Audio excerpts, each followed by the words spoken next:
The Hustle.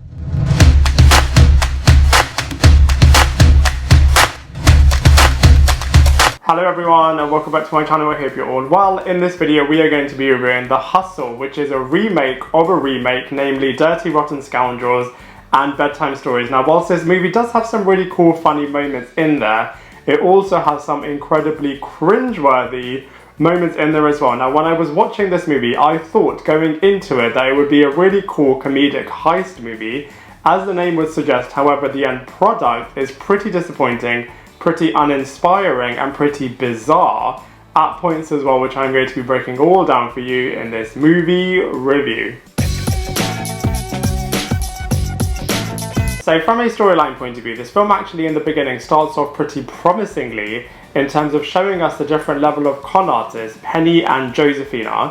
One day the two of them meet up on a train in the French Riviera, where they both discover that actually they are both quite similar, albeit doing it in different leagues. And after working together and after having a lot of conflict, the two of them decide to work out who is the best con artist out of the two of them by seeing who is going to be successful in terms of fleecing a young internet billionaire out of $500,000. Now from a positives point of view, the French Riviera location looks absolutely awesome in this movie and there are a few laughs in there. However, from a negatives point of view, you are constantly asking yourself, what on earth are you watching? And it's just not that clever. It's a lot of slapstick humour, which like I said, at points is funny, but at other points is just really cringeworthy. And also, one of the characters also really mocks blindness for quite a substantial number of scenes in this movie, which I never really felt that comfortable with. And so from a storyline point of view, this movie unfortunately isn't that impressive.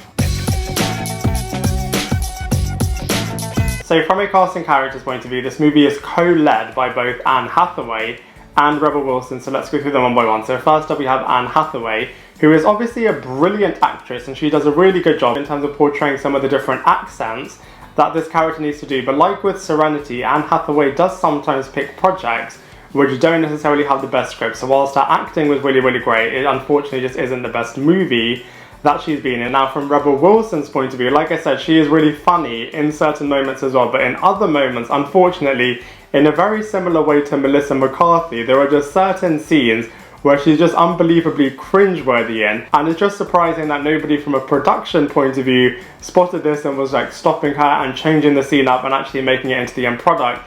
It was just absolutely ridiculous. And so from a casting characters point of view, whilst these two actresses are very, very talented, unfortunately this movie just isn't bringing out the best in them.